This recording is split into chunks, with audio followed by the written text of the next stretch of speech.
Jazz Turner has recently completed Project Fear, which makes her the first disabled sailor to complete a solo, unassisted circumnavigation of the UK and Ireland.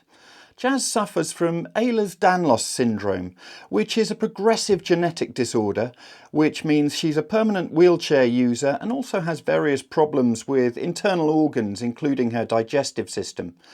I caught up with Jazz in Brighton to find out more about how she got into sailing, about the challenge itself and its highs and lows, and the money raised during Project Fear, what it's going to do to help get more sailors out onto the water.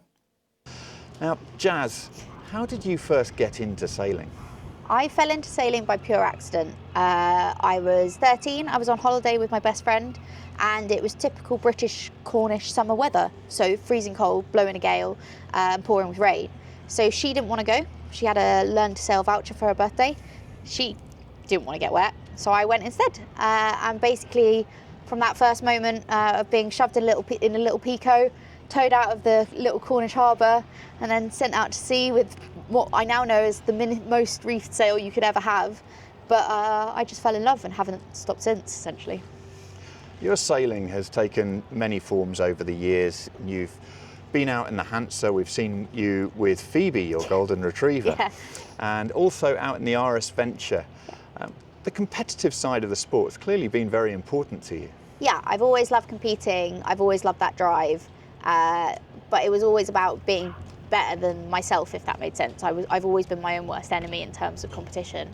But competing has been really important. It's, taken me all over the world. I've met people from different countries and different cultures I never would have connected with otherwise, and that's just been incredible, really. And the Hansa, it's an incredible boat from the point of view of the accessibility and how it can get you out competing on a boat which is actually, you've got a competitive circuit, and that brings a lot. Yeah, you can put anybody in a Hansa and it levels the playing field, because it's not about your physicality or how tall you are or whether you're a girl or a boy. None of that matters anymore, because you're all sat in a fixed position in the seat, and it purely comes down to your skill. So that's what's really magic about that. It just creates a totally level playing field. Going from the Hansa and the Venture to Project Fear, this isn't really just a step up, this was a step into the unknown. Yeah, it was a massive unknown. I'd done, over the last sort of 3 or 4 years, I'd been crewing on other people's boats, but taking that jump from crewing with, maybe 4 or 5 other people on their own yacht to buying your own and attempting a solo challenge is obviously a massive leap. And to be honest, when we first took it, we didn't know whether it would work. That's the truth. You had to find the boat. Yep. You had to decide which type of boat was actually going to be suitable for this. Yep. You've had quite a bit of help just making sure you made those right decisions. Yeah, I'm incredibly lucky that my sailing family is amazing.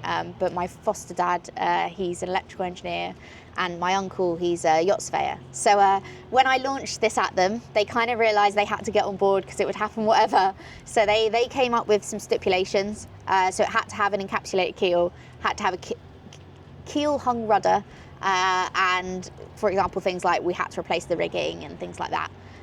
But without that, I would not have survived what we just have. And the Alvin 27 has ended up a superb boat for it. Incredible. She's just the right size for me. I can manage all the loads. Everything's led back to the cockpit. She's also pretty bomb-proof, pretty indestructible. So you can take her miles out to sea. I mean, we were literally, when we were going around the outside of Ireland, we were on the edge of the continental shelf. We were that far out. And she just, takes it all in her stride. You throw 40, 50 knots at her. She's like, all right, okay, we'll carry on then.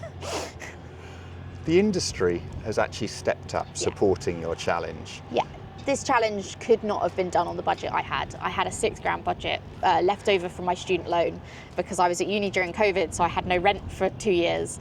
So I had £6,000 saved, and that was the total budget for this project.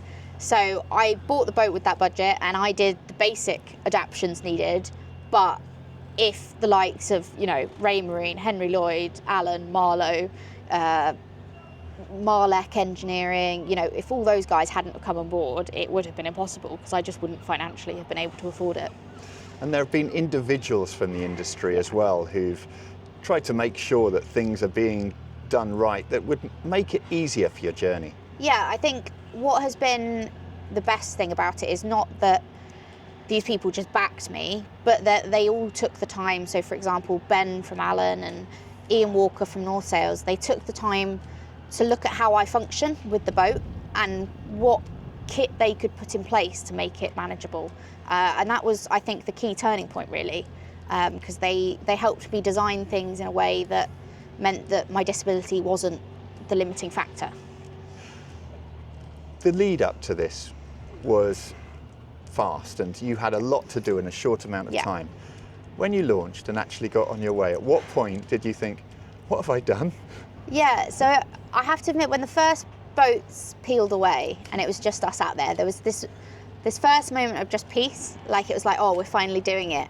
And then I think I was about 2 or 3 hours in and I'd already, had a wave down the back of my neck. It was pretty cold and it was still quite brutal conditions. And then I suddenly thought, what the hell am I doing out here? I'm 3 hours in and I've got potentially 4 to 8 weeks of this before I next see dry land. That was the moment when the sheer scale of the challenge hit me, because up to that point it had been hypothetical. And then all of a sudden I was there having to do it. It was a roller coaster of emotions, and we followed you on social media through the ups and downs. What would you describe as the highest point of the whole journey? That's easy. For me, it was rounding Muckleflugger. It was just an incredible moment. To tell you the truth, I never planned the second half of my route. I only planned the route up to Muckleflugger because, in all honesty, although I hoped I'd get there, and I always hoped and dreamed that I would, come back to Brighton Marina, there was a part of me that knew that physically that was quite unlikely, and I didn't truly believe I'd do it. So when I rounded that rock, it was also the first of the landmarks I'd actually seen, because I'd gone past Fastnet in the dark, St Kilda in the fog, so I hadn't seen anything so far.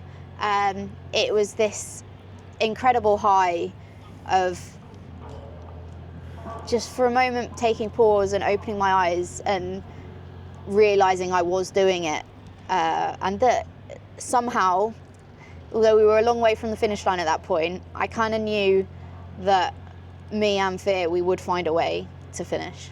You say you only planned half the journey, but you've had a good bit of help with the weather routing and support. And I mean, Hannah's been amazing. Hannah Stoddle, she's a well-renowned offshore sailor herself, but she's been on and off my coach since 2022, and I got to know her very well. And she, checked in with me twice a day at 10 a.m. and 10 p.m. every day to help me with my weather routing, but also just to pick up the pieces when I'm having those low moments or those highs or those moments when you're really frustrated at the sea and you're doubting yourself. To have someone like that to just remind you, you've got this, you can do it. There's no way I can ever thank her as how I always think about it. I think I know what the lowest moment was of the trip, but let's just leave that aside for a minute. And there were times, especially when you were actually coming back south, you were exhausted. Physically, I never underestimated the scale of the challenge, but the physical toll was huge. My hands are still absolutely swollen, blistered. I still have salt sores all over my body, and I'm now, a week back on dry land. I was running on empty. My condition meant I couldn't take on a lot of nutrition, a lot of fluid. So not only was I, taking on a challenge that anybody might find difficult, I was then having to deal with, my feeding tubes and all of the complications of my health on top of that. And so, coming down the East Coast, I was shot. A lot of people, they understand the dislocations and the problems there, but you have problems with your digestive system. And these are the invisible problems that people otherwise can't see. And this must in many ways, be the hardest part. So I often say, people see me in a wheelchair, but actually my wheelchair is my freedom. It's not my disability. For me, what really affects me sailing is all my invisible conditions. So I have a completely paralysed digestive system. So I can't take on a lot of nutrition. I can't keep down a lot of fluid. I spend a lot of time vomiting. It's not much fun. And then I have a paralysed bladder and bowel. So I have to use tubes to make my bladder work, which is complicated enough, but then you try doing that at sea and you've got to keep everything infection free and all those complications, as well as the fact that, you know, I faint. My body will randomly pass out. So trying to manage all those things while trying to sail gets very complicated at times. But this you managed, you didn't just manage, you seem to thrive in the conditions. Yeah, it's weird because after about the first week where, you know, you had those teething issues of things, breakages and things, actually I felt more in control and more at home in the boat than I did on land. And actually for me, when I'm out on Fear, I'm more independent than anywhere else. I love the ability to have, you know, it's a small space, so I don't have to move very far to get things, which sounds really stupid, but when you can reach out to get your meds or without getting out your bunk, it's little things like that that, yeah, help. So I'm definitely more comfortable at sea than I am on land, that's for sure. I do have to bring up Yeah. Folkston Harbor. Yeah. Yeah, not my finest moment. So essentially, the tide round between Dover and Dungeness, massive tide, the wind was dying, so we'd made a call that I'd tack really close into shore. The wind died more and more, and the tide got stronger and stronger, and I was battling my way. I was really, really close to the coast, and I was just off Folkston, and I went down inside, checked the chart plotter to see what depth we were at, see where my next tack would be, and I fell asleep, and the next thing I knew, I woke up and I launched myself out the companionway, looked up to see a cliff and hear the thud of us going aground. You were fully aground, and this could have been the end of your unassisted Yeah. round the British Isles. Yeah, I mean, in the moment it happened, I thought it was over. It wasn't even about the record at that point. I thought I'd destroyed the boat. Any other boat, I would not have been so lucky. But thankfully, with the conditions and the type of boat she is, she is fine now. I do now know this, but yeah, I thought it was over. But you had to get out of the boat. Yeah. You had to crawl along Yeah. with an anchor Yep. to Across the position rocks. it across the rocks Twice. so that you could, when you refloated, Yeah. you could get yourself back out to sea. Yeah, so very quickly after, obviously, the panicked phone call to my parents and the sobbing of tears of I've broken the boat, very quickly on the phone to Hannah, and, you know, with the Coast Guard from a distance and the RNLI, we all had a conversation, and we decided I would try and refloat it, but with them on standby should anything go wrong. So that meant I had 2 anchors, so 2 10-kilo anchors with 20 metres of chain on each. I had to drag them as far out as I could to low tide, lay them out, and then hopefully, as we refloated, I could use the anchors to pull myself out to sea. And once you were back at sea, it was the final stretch into Brighton. It was 50 nautical miles. I was so close. It was an insane distance to nearly lose it, but yes. And the reception when you came back to Brighton.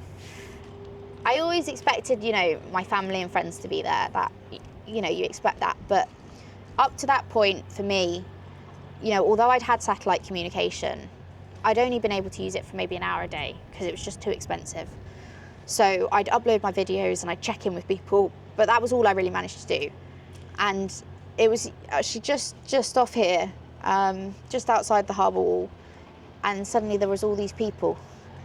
And I wasn't expecting it because you expect your friends and family, but it was the fact that when I looked up, I didn't know most of these people, and yet they were all there with banners, cheering me home, and willing me across that finish line. And that was, yeah, it was incredible to realise how this project had gone so far beyond just me and my little boat, really.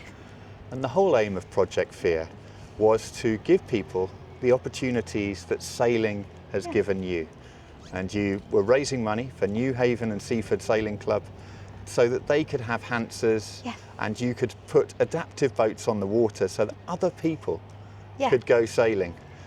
I think of myself as incredibly lucky and incredibly privileged because my condition has been progressive. So I grew up able-bodied, but no matter what happened, my sailing family have always ensured I could get out on the water and get sailing.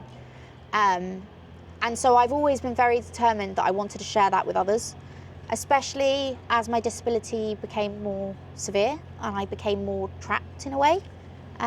It became more and more important for me to be able to offer that freedom to others and share this little slice of incredibleness that I get to experience every day.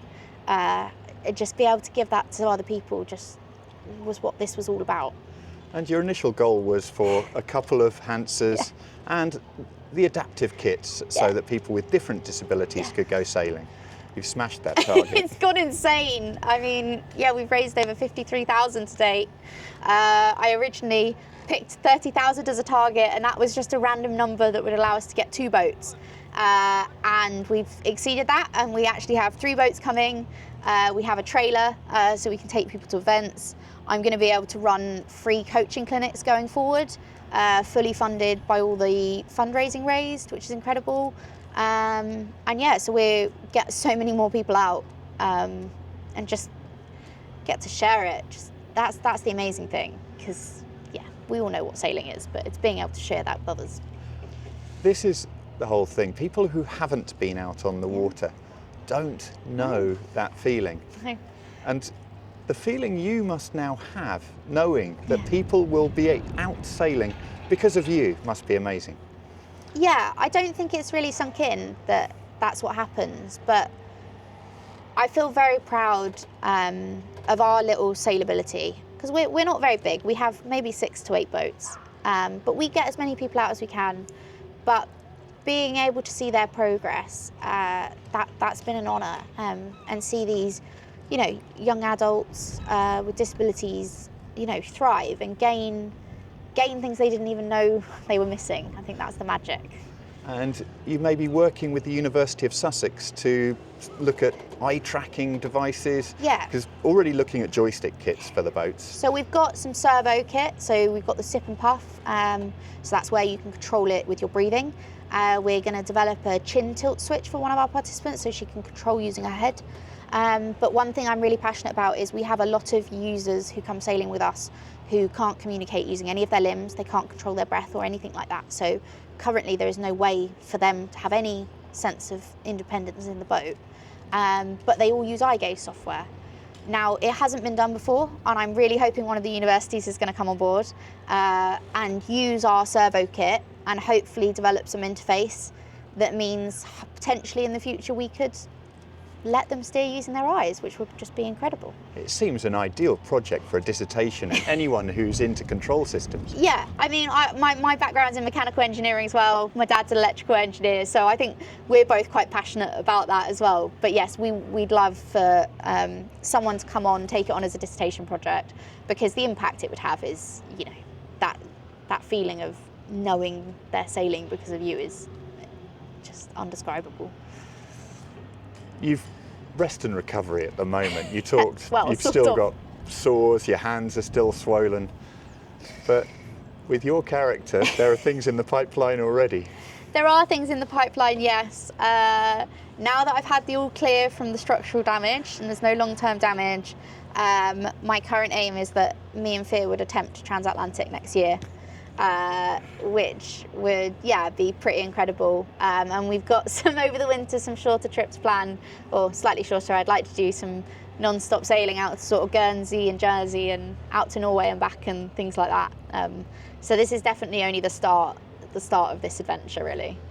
Well, Jazz, thanks so much for your time. Thank you. Talking about it all is fascinating and inspiring. Thank you. Thank you very much.